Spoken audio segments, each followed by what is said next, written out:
এবার বোর্ড পরিচালকদের অবিলম্বে পদত্যাগের দাবিতে মিরপুর কার্যালয়ে সকাল থেকে প্রতিবাদ সমাবেশ করেছেন সাবেক খেলোয়াড় ও সংগঠকরা। মাঠের ক্রিকেটের ব্যর্থতা এবং সাংগঠনিক দুর্নীতির অভিযোগে সভাপতি নাজমুল হাসান পাপন সহ অন্য পরিচালকদের পদত্যাগের দাবি করেছেন জাতীয় ফুটবল দলের সাবেক অধিনায়ক আমিনুল হক। তার নেতৃত্বাধীন বাংলাদেশ ক্রীড়া উন্নয়ন পরিষদে পরিচালকদের অবিলম্বে পদত্যাগের দাবি করেছেন অন্যরাও। পাশাপাশি বর্তমান ক্রীড়া উপদেষ্টার সঙ্গে আলোচনায় বসতে চান সাবেক ক্রীড়া সংগঠকরা। নিলয় মজুমদারের রিপোর্ট।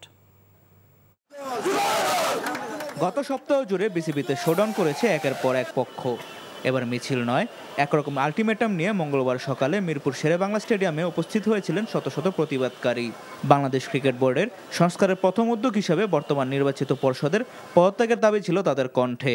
আমাদের দাবি হচ্ছে যে এই ক্রিকেট বোর্ডের যারা পরিচালক রয়েছেন তারা অনতিবিলম্বে পদত্যাগ করে, স্বেচ্ছায় পদত্যাগ করে, যেহেতু আইসিসির কিছু রুলস রয়েছে এবং সেটা আমরা দ্রুত বর্তমান যে অন্তর্বর্তীকালীন সরকারের যে উপদেষ্টা রয়েছেন তার সাথে বসে আলোচনা করে নতুনভাবে একটি ফরম্যাট করে আইসিসির যে নিয়ম রয়েছে সেই নিয়ম মাফিক আমরা কাজ করে আমরা ইলেকশনের মাধ্যমে নতুন একটি বডি দাবি করছি এবং সেই বডির মাধ্যমে বাংলাদেশের ক্রিকেট ভবিষ্যতে এগিয়ে যাবে সেটা আমরা প্রত্যাশা করছি।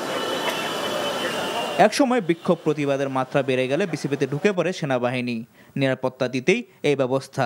তারপরও থেমেছিল না বিসিবির বর্তমান পরিচালনা পর্ষদকে সরিয়ে অন্তর্বর্তীকালীন কমিটি গঠনের দাবি।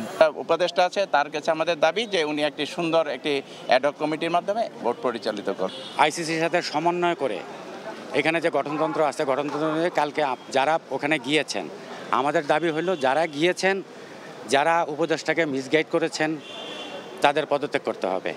এদিকে বিসিবি তার নিজস্ব নিয়মে চলবে বলে জানিয়েছেন বোর্ড পরিচালক খালেদ মাহমুদ।